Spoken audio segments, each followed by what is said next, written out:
The following is a class on the Bhagavad-gītā as it is, 4th chapter, text 3 through 6, given by His Divine Grace A.C. Bhaktivedanta Swami Prabhupada, recorded in the summer of 1966 in New York.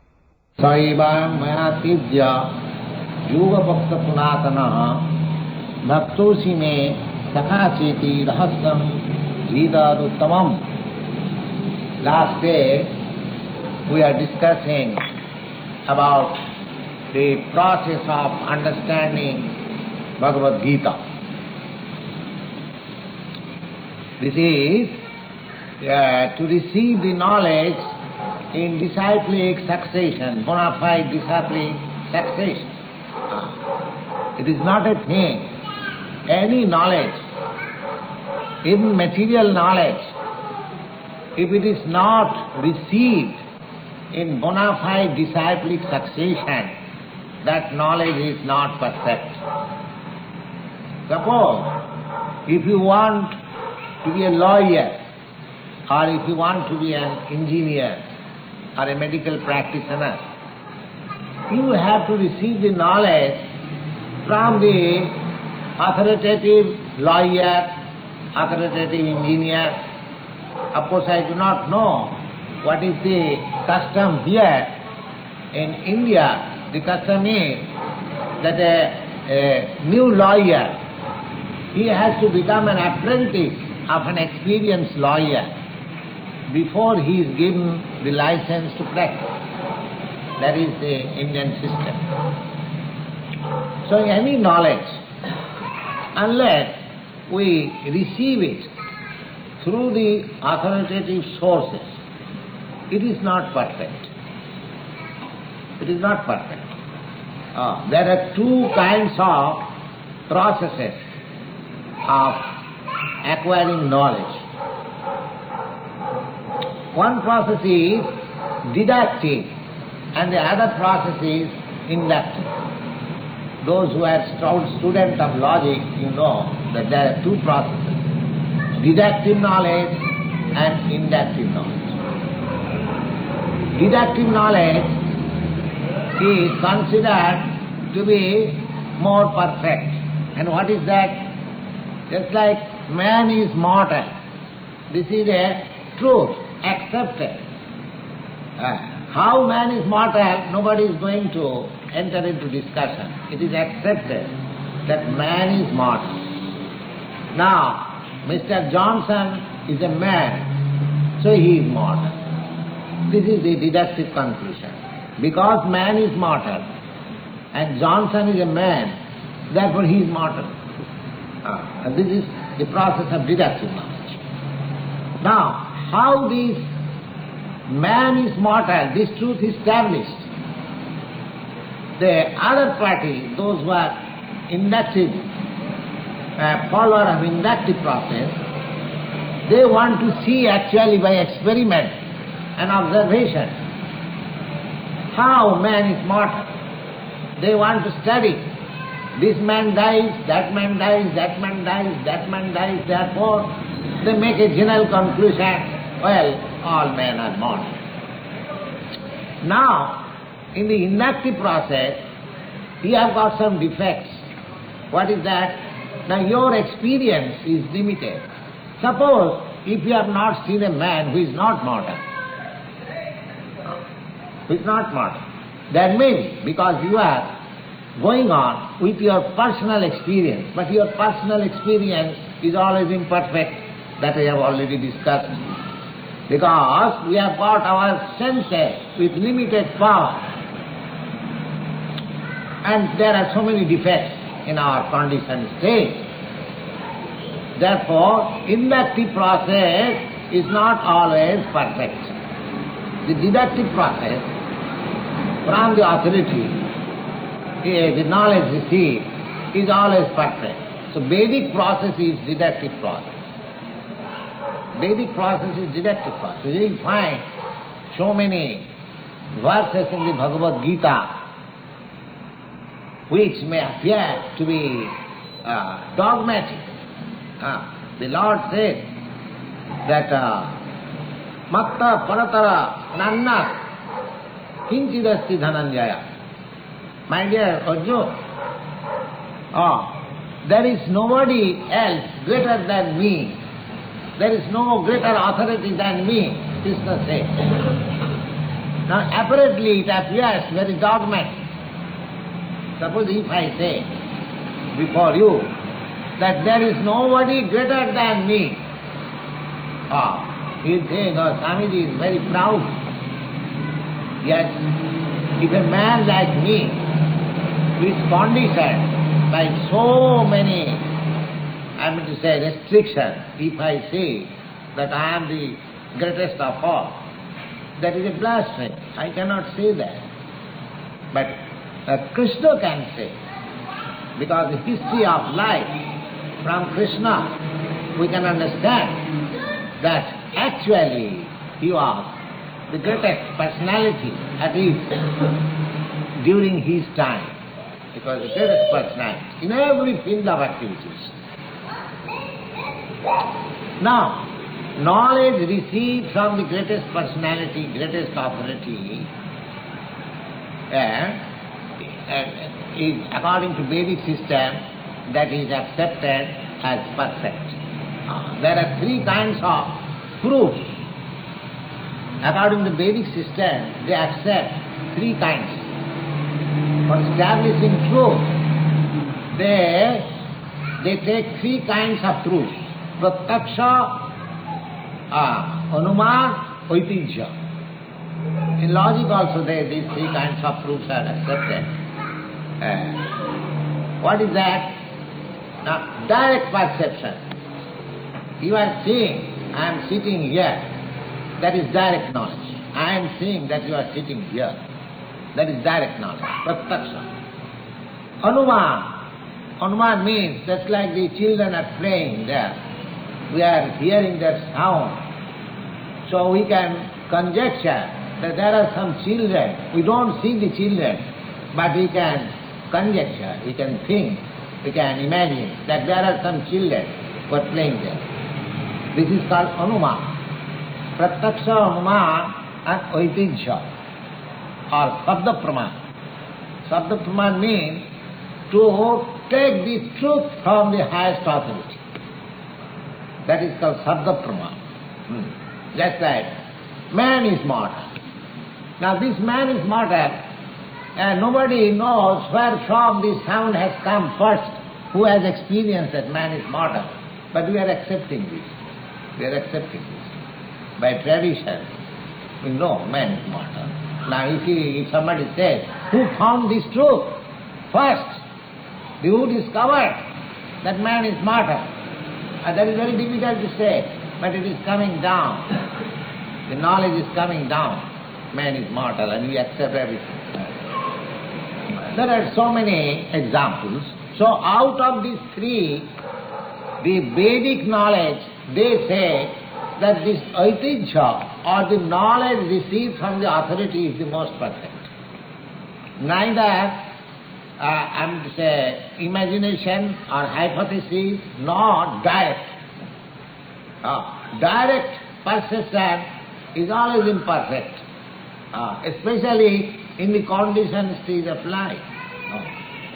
Just like direct perception, with our eyes we see the sun just like a disk, not more than your plate on which you take your meal.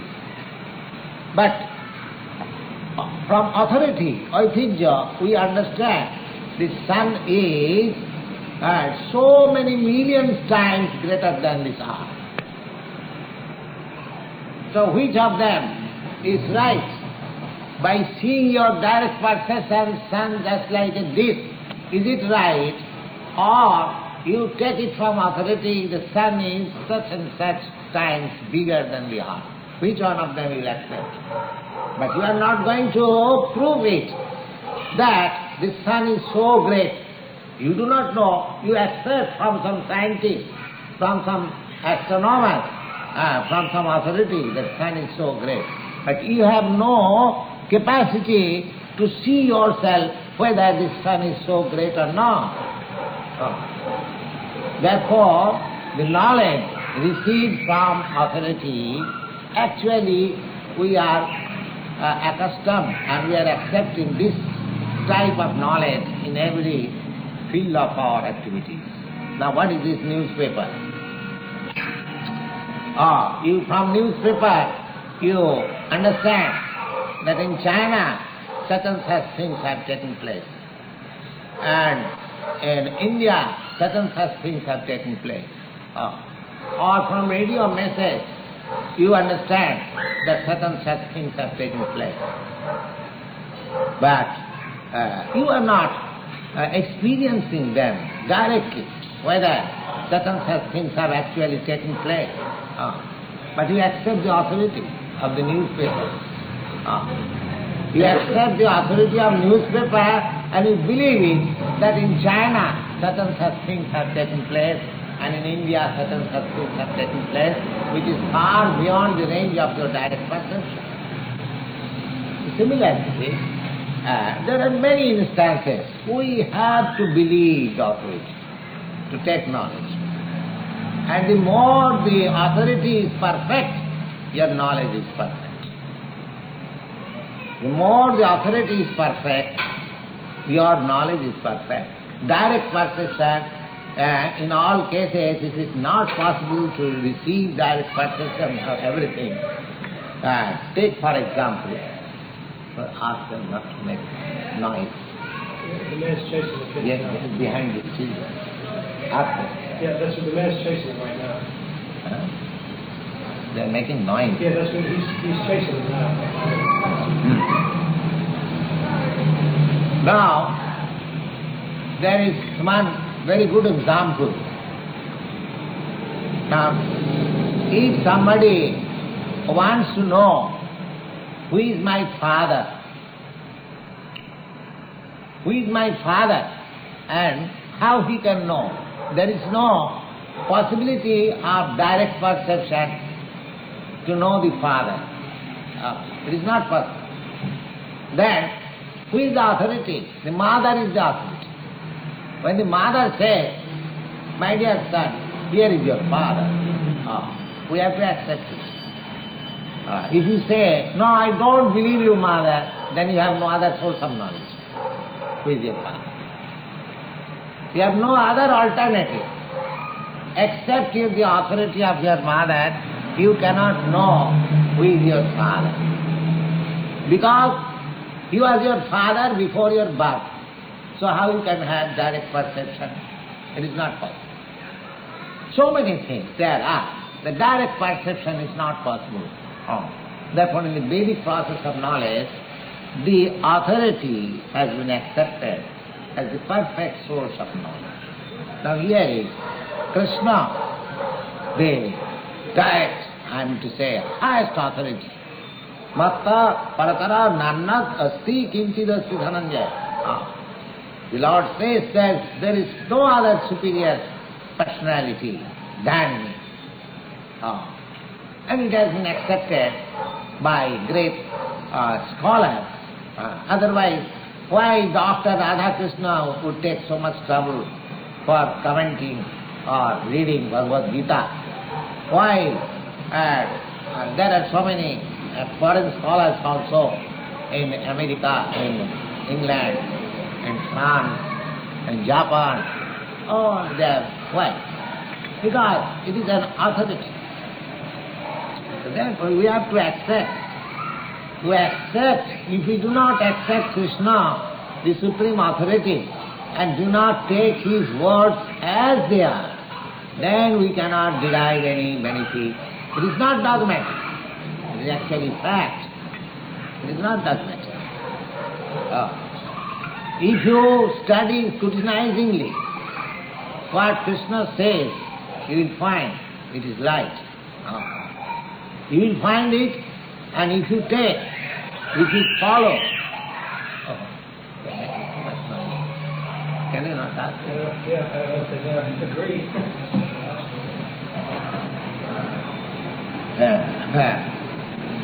If we take it, accept it as it is, as Krishna said, then actually we shall be benefited. And great stalwart scholars, just like Ramanujacharya, Shankaracharya, Madhvacharya in India, they have accepted Krishna as the supreme authority. Even Shankaracharya, who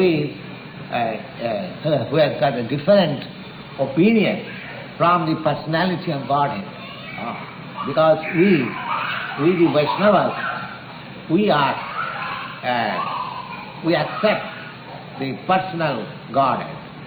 But there are other philosophers who do not accept the personal feature of the Supreme Absolute Truth. Shankaracharya was the head of this impersonal school. Still, he has admitted in his commentation of Bhagavad-gītā that Sa Krishna Sang Bhagavan. Oh, Krishna is the Supreme Lord. He is the Supreme Lord. So Krishna is the Supreme Lord and it is accepted. Now Sri Krishna says that this Bhagavad-gītā, this science of Bhagavad-gītā was first spoken by me to the Sun God. Sun God. So whatever I am speaking to you, Arjuna, it is not a new thing. The Vedic knowledge, whatever Vedic knowledge you will know, it is nothing like some discovery of knowledge. No. Everything is old, revealed knowledge. Everything is old, revealed knowledge. Going on, just like history repeats itself. This is summer season. It is no newcomer. The summer season comes, you know, in your life. The summer season came last year, and again it has come. And we can foretell also, and in the month of December there will be winter season. It is not foretelling. It is going on like that, circle. So everything is rotating. History is repeating. The knowledge, whatever knowledge is there, that is not a new thing.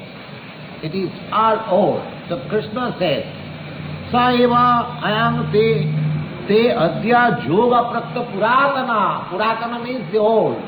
Puratana. I am speaking to you this yoga system, this Krishna consciousness. This Bhagavad-gītā yoga system is Krishna consciousness. All has to be in Krishna consciousness, this yoga is. So he says, Saiva, I am speaking to you again that oldest knowledge of Bhagavad Yoga, Bhagavad-gītā. I am not speaking to you something new. Now you can understand that Bhagavad-gītā was first spoken to the Sun God, and we have calculated that Krishna speaking to Sun God, even accepting. It comes to some 40 millions of years before it was spoken. You have to believe it. The 40 millions of years before it was spoken first. And we do not know how many millions of years it was spoken again before that also. Because history is repeating. And we do not know. Our fund of knowledge is very poor. We cannot present history of this present world more than 3,000 years. But in the Vedic Scriptures we find history millions and millions of years. That is the beauty of Vedic Scriptures. So because we cannot find out in the modern day more than 3,000 years of chronological history, that does not mean that there was no history before and there was no historical incidences. No, that we should not conclude in that way. The Krishna says that I am speaking to you, Saivang Mayatibhya. What I am speaking to you now, today, it is not new. It was spoken long, long before. It is that oldest system of yoga I am speaking to you. Bhaktosi, Bhaktosi. And why I am speaking to you? This is the point to be noted. That Bhaktosi, this Bhagavad-gītā yoga is to be understood by a person who is a bhakta, who is a devotee of Krishna. Nobody can understand it. Bhaktosi means sakhasiti, rahasam, because there is a mystery of Krishna consciousness, which is impossible to be adopted by a person who is not a devotee of Krishna. That is the qualification. To understand, to become Krishna consciousness, it is rather a difficult job. Because unless one is a devotee of Lord Krishna, it will be a difficult problem. This very word, it suggests bhaktosi, that one's qualification must be that is a devotee of Krishna, so that he can understand Bhagavad-gītā. Now, the Arjuna says that, now people, why Arjuna? Anyone can say, well, Krishna is a historical personality of Mahabharata. How it is possible that he spoke to sun god 40 millions of years before? This is something wonderful. How can we believe it? Suppose if I say that I gave a speech in the sun planet and 40 millions of years before, you will laugh, Swami is speaking some nonsense. 40 millions of before he spoke, that is Bhagavad-gītā in the sun planet. But that is not the case with Krishna, because he is the personality of Godhead. My case is different. If I say, you can disbelieve it. But when Krishna says, you cannot disbelieve it. So even if you believe it or do not believe it, that position is being cleared by Arjuna. Because Arjuna knew it perfectly well, that it is quite possible by Krishna to speak such and such thing 40 millions of before, because he is the Supreme Personality of God. But for others who will hear this Bhagavad-gītā in future, for them he is making the point clear and asking Krishna, aparam bhavato janma param janma vivasataha. My dear Krishna, you are born just, you are contemporary of me, say 80 years or 90 years before you are born, along with me, your age and my age practically the same. How it is possible that 40 millions of years before you spoke to sun god? Just see, it is a very intelligent question by Arjuna, so that the point may be clear in future, people may not misunderstand Krishna. Aparang bhavato janma parang janma vivasata. Vivasata means the sun god. Oh, sun god. Oh, sun planet was created some hundreds of millions of years before, and you say to sun god. How it is possible? Because you are born not even 100 years completed. Katham etad vijanayam tamado proktavaniti. Then how I am to understand it that you spoke formally to the sun god? It is, yes, it is very intelligent question. It is very intelligent question. Now, what Krishna answered? The Bhagavan Uvacha. Now, they particularly says that Bhagavan Uvacha. The personality of God is said. What does he say?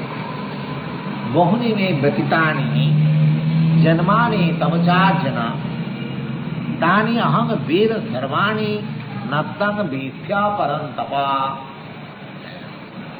Now, yes, come on. Krishna says, my dear Arjuna, yes, your question is very intelligent question, that you are asking me how it is possible that 40 millions of years before I spoke this science of Bhagavad-gītā to the sun god, yes. But you should know it, that bahuni me patitani janmani tabacharja. You and myself, although I am God, I take incarnation many, many times.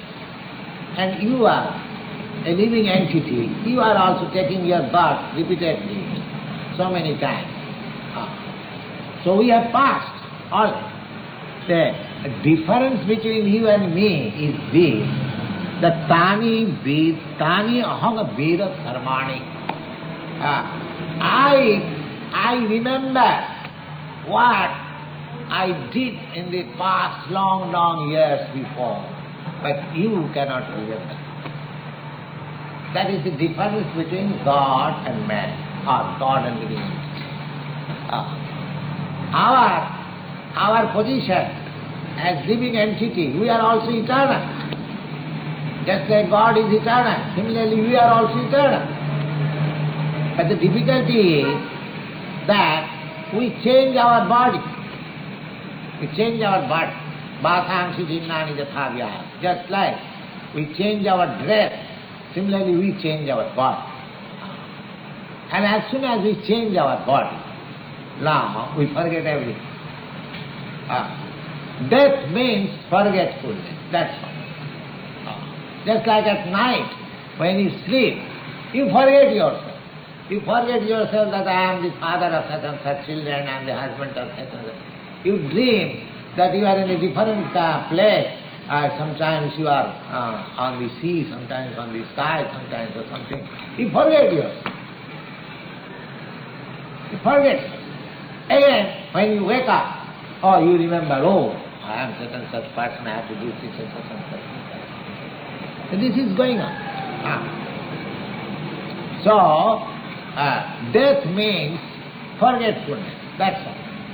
Now, if it is a fact that I am eternal, so before getting this body, I had another body, or another father, mother, family, or society, or country, and everything. But do you remember it? And what country I was there, in what family I was there? Sometimes we get news from newspaper that a child is born, he is speaking about his previous birth. For us we know. Sometimes it may be possible in extraordinary cases, but it is a fact. It is a fact that in my previous life I had also another body. I had my father and mother and country and family. It may be I was a dog or cat or man or God. That doesn't matter. But as living entity, I am eternal. I had my another body. Similarly, we are preparing another body in this life. Just like under the preparation of my previous life, I have got this body. Karmana daivanatrena jantar deha upapattaye. We get our body according to our karma. According to our karma. If we do sattvic karma, urdham gacchanti sattva, those who are in the modes of goodness, they are promoted to higher status of life or higher planets like that. And madhya tishtanti rajasa, those who are in the modes of passion, they remain here in this bhulok. And adho gacchanti tamasa, and those who are engrossed in the modes of ignorance, they may be degraded from this planet to another degraded planet or another life or animal life. This is the process going on. So Brahma came that Mr. Such and such, you have now become hog for your offensive activities. Now I have come to deliver you. Please come with me. Now the hog said, I cannot go with you. I cannot go with you. I have got so many responsibilities. I have got my children. I have got my wife, I have got my country, I have got my society.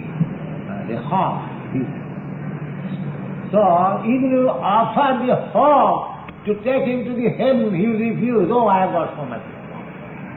This is called forgetfulness. This is called forgetfulness. Now, the Lord Krishna comes. So what you are nonsense doing this material work? Sarva dhamman parityajya mamekam saranam vraja. You come to me, I give you all protection. Yo, I don't believe you, sir. I have got more important business here. I don't believe you. This is our position. This is our position. Forgetful. A conditioned soul is forgetful. Forgetful. Prakhek atmika, bhikkhiv atmika. There are two forces of nature is acting upon us, by which we decide something that now, this life, I shall make spiritual advancement. Now it is decided. And next moment, the illusory Maya, illusory energy says, what nonsense spiritual life you are going to do? Just enjoy this, yes. You have got so many enjoyments, why you are doing this? So prakhek atmika, bhikkhiv atmika, this is going on. So forgetfulness. So that is the difference between God and man. Yes, in the Bhagavad-gītā it is clearly said that, my dear Arjuna, you also had many births.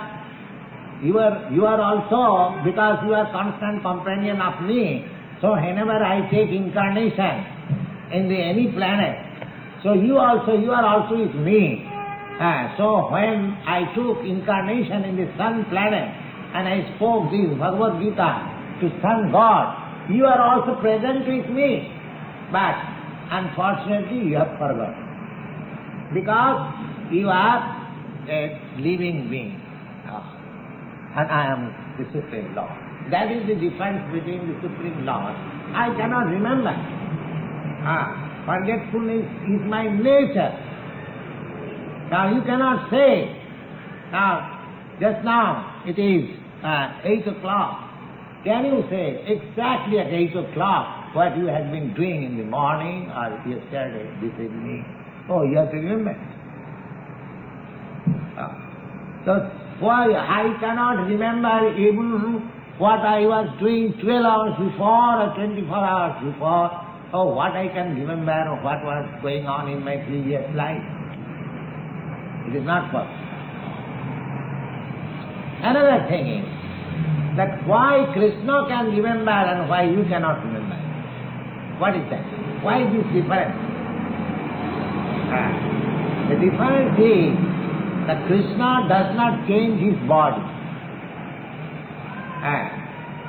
You'll find in this chapter you'll find that Krishna says, Jada jada hi dharmasya glani bhavati bharata paritrāṇāya sadhanam vināṣāya duṣkritāṇā dharma samsthapanāthāya ca samavānidhi. Atmaya. Atmaya means he comes down as he is. He does not change his body. But we are conditioned soul, we change our body. That is the difference. And because we change our body, we forget everything. That is the difference. Tani aham sarvani, Krishna says that I remember whatever has been done in my previous incarnation, and millions of years before, I can remember them. I know past, future, present, not only past, future, present of my activities, but past, future, present of everyone's activities. You'll find Vedam Sarvamitam, the 10th chapter you'll find that he knows of past, present, and in the Srimad Bhagavatam you'll find that the definition of the Supreme Lord is given as Sarvajñā. Sarvajñā means one who knows everything, past, present, future, everything. That is the qualification of the Supreme Lord, Sarvagna. We are not Sarvagna. Even as the most perfect living entity, just like Brahma, Shiva, they are also not Sarvagna. The Sarvagna is only Vishnu, Krishna. Krishna is Sarvagna. So that is the difference between man and God, or living entity and the Supreme Absolute Personality of God. He knows. Here it is distinct. If you have to believe Bhagavad-gītā, then distinction you have to believe, you have to tell. You cannot say that there is no difference between me and Krishna. No, there is difference. Here the difference is clearly explained. That is the difference between you and me. That you forget, you cannot remember all the incidences of your life, past, present and future, but I can remember. That is. Now the next question is that if he does not change his body, why he comes as incarnation? These are very difficult questions. There are many difference of opinions among the philosophers. Somebody says that Krishna assumes the material body when he comes. No, he doesn't assume the material body like us. Then he could not remember. Just here is a critical point. If he would have accepted material body like us, then he could not remember, because we have got this material body, and due to this material body and change, we cannot remember anything. Therefore, the natural conclusion is that he does not change his body. In the next verse, he says, Ajopi san abhyasma bhutanami surupi san prakritim samadhisthaya sambhavami atmaya. Now, this is called, as we generally call, God is almighty, all-powerful. Now here, the all-powerfulness is expressed. The Ajopi, although I have no birth, I am eternal. Similarly, the living entity, he has also no birth. This birth, which we consider as birth, this is the birth of this body. I am also Aja. Not that I was born at a certain time and I shall die at such time. The birth and death which we have accepted, it is due to this body. But I am not this body. That point we have already discussed. That I am not this body. So our birth and death calculation is on account of this body. Otherwise, we are as good as Krishna. As Krishna is Aja. He never takes birth or never dies. There is no birth and death for Krishna. Similarly, we living entities, we have also no birth and death. We are also eternal. But why this birth and death? This birth and death due to my this material body. So as soon as we get our original spiritual body and get out of the contamination of this material body, then we shall be as good as Krishna. That is the whole process, to understand. So we have to, this Krishna consciousness means that by the process of Krishna consciousness, we shall revive our original spiritual body. And when we revive our original spiritual body, Satchidananda Vigraha, Sat Chit Ananda, that is the formation of Krishna, and that is our formation. Sat means eternal. Chit means full knowledge. Eternal, full knowledge, and Ananda. Ananda means bliss. Now we can make distinction from the spiritual body and the material body. Is this that as the description of the spiritual body is given, Sat Chit Ananda, eternal, full of knowledge and blissful. Then just the opposite number is this material body. It is neither Sat nor Chit nor Ananda. It is not Sat. Sat means eternal. Now this body is not eternal. Antavatini deha. We have already discussed that this body is perishable. Whereas the person who is occupying this body is imperishable. Imperishable. So this body is perishable. Therefore it is not Sat. And it is full of ignorance. Therefore it is not Chit. And because full of ignorance and because it is temporary, therefore we have got misery. That's why you are feeling too hot. Today the temperature is very high. Why you are feeling? Because due to this body. Matra sparsha sukhaunti asitosna sukhadukkada. Similarly, in the month of December, we shall feel severe cold. Why? Due to this body. As soon as we get spiritual body, we don't feel. We are unaffected by any material action. You will find that there are many sages and saints who are almost spiritually realized souls. Those don't care for all this heat and cold. And still you will find, if you happen to go to Allahabad in the month of December, there is a fair. All sadhus come there. In the severe cold, of course not so cold as in your country, but still sometimes it is 40 degrees temperature. But you will find many saints there, the body. There is no dress. They are sitting dead of night. They don't care for cold or heat. Because they are spiritually advanced. So as you make your progress spiritually, as you become hot, just like I have given several times the example, with the iron put into the fire, it gets warmer, and becomes red hot. And as soon as it is red hot, it is no longer iron, it is fire. The iron, wherever it will touch, it will burn, because it has got the quality of fire.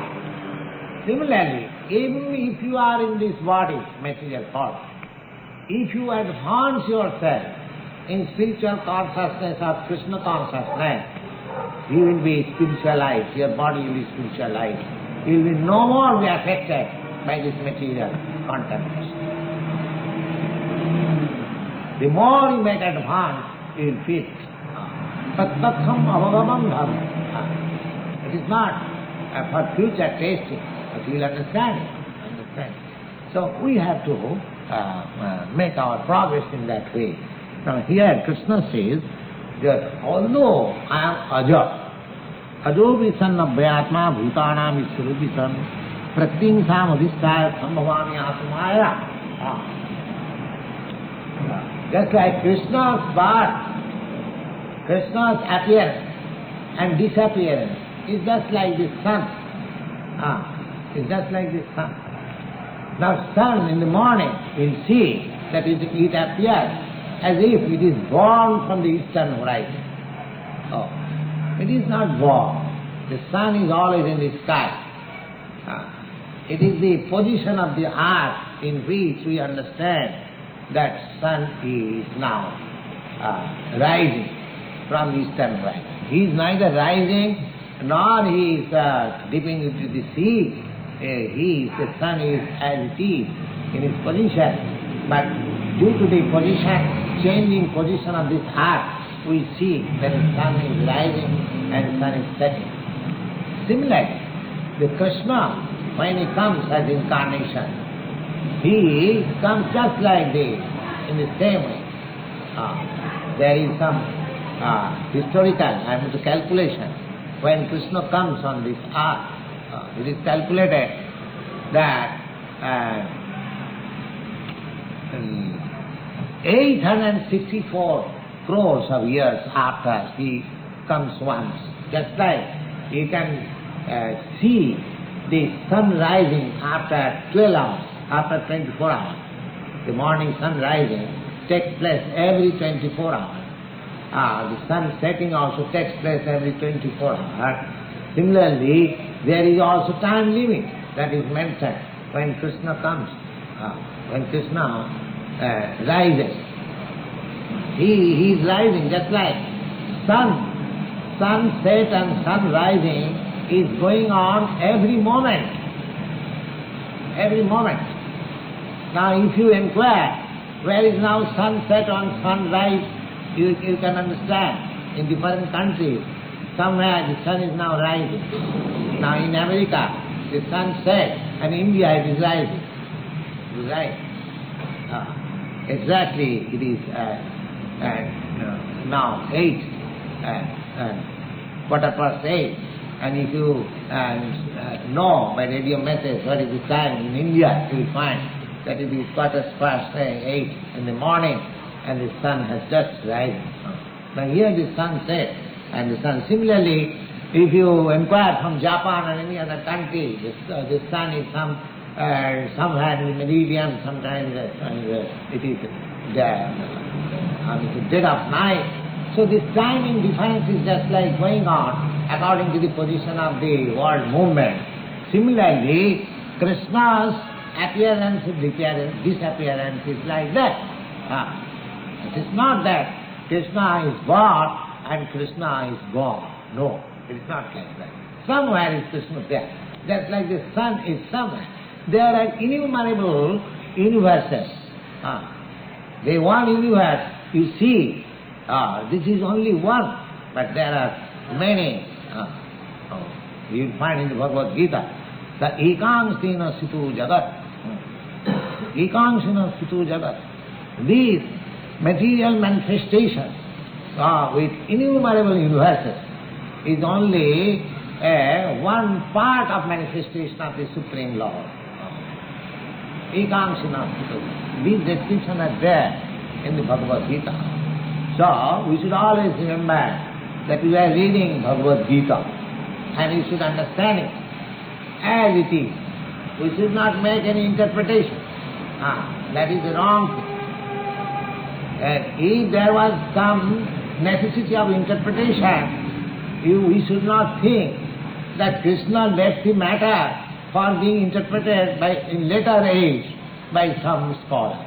Or he could have disclosed it himself. He was quite competent. No. There is no question of interpretation. We have to understand Bhagavad-gītā as it is. If we cannot understand, that is a defect in me, not in the Bhagavad-gītā. So we have to find out the defect in me. So Lord Krishna saying, Ajopi san abhayatma, bhutanam isvarūpi. Although I am the Lord, I am the Supreme Lord of everything, and although I am unborn, aja, and abhayatma, I have no change, still prakritim samadhisthaya, prakritim sam. Now, you should know there are two kinds of prakriti. Prakriti means nature. You'll find it in the 7th chapter of Bhagavad-gītā. The Lord says that He has got two, while Lord says in the Vedic Scripture also you'll find, Parasa Sakti Vividhaivasya. There are different kinds of nature of the Supreme. Svabhaviki jnana balapriyāca. So, out of many kinds of nature of the Supreme Lord, they have divided the whole thing into 3 divisions. The one is called the external nature, and the other is called internal nature. And there is another nature which is called marginal nature. The external nature, the material world, the manifestation of this material world is external nature. And this is described in the Bhagavad-gītā as we will find it in the 7th chapter. That aparayam, apara means inferior or lower nature. lower nature. So he has got higher nature. Yes, he has got, because he says, he cannot say that there is no higher nature and lower nature. There is also higher nature. Now here, the Lord says that when I come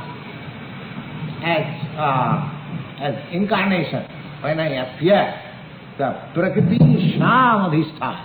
Sham means he is higher nature. He does not accept this material nature. He does not accept this material nature. Just an example, we can give a very tangible example. Just like in the prison house, sometimes the head of the country goes to visit, to see, to inspect how the prison life is going on, or to give them some instruction, some good lesson, that while you are rotting in prison you become good citizen. Now, suppose the head of the state goes to the prison and to instruct the prisoners, and if the prisoners think, oh, he is also a prisoner. The head of the state who has come to instruct, he is also one of the prisoners like us. So similarly, if we think that Krishna is like us, he is also assumed the material body and he is one of us, and then it is a mistake.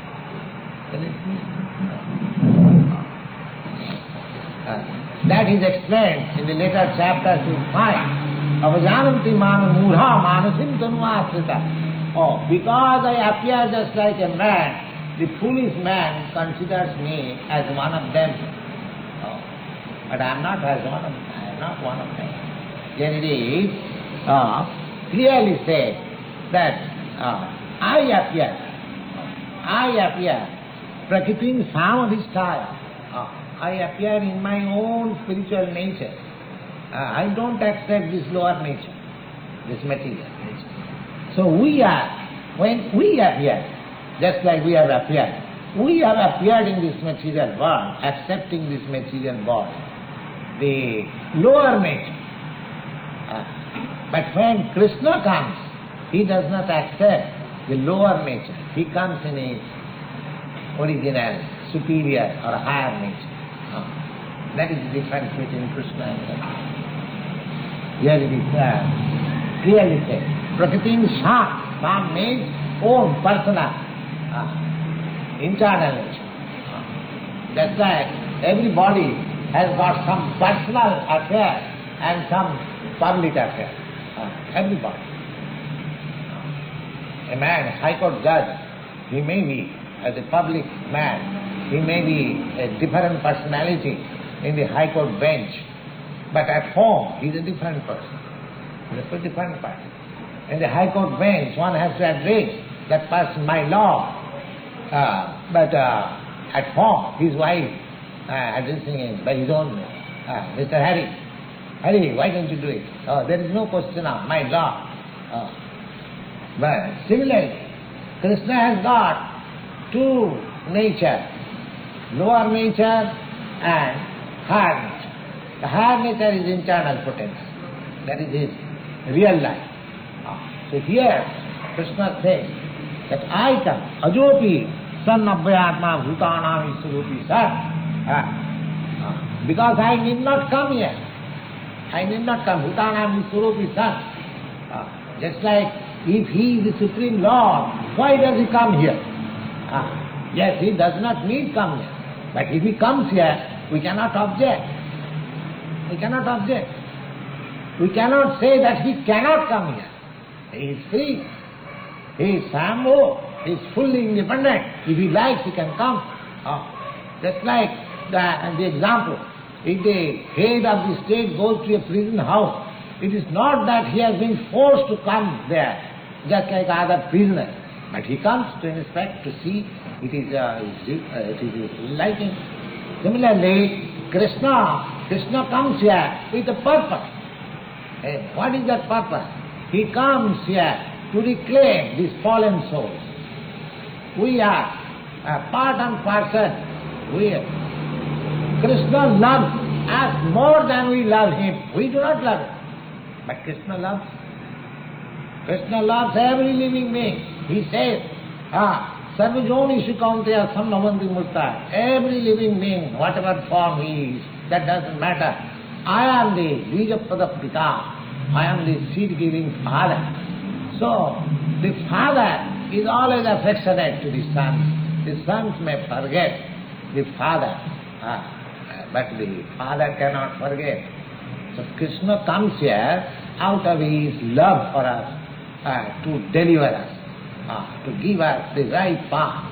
Sarvadharman Parityajya, my dear sons, why you are rotting in this miserable world? You come to me, I give you all protection. You are the son of the Supreme, so you can enjoy life very supremely, very magnificently, without any death. Why you are rotting? That is Krishna's mercy. Ajopi sannapayatma. Bhutanam iswarupi san.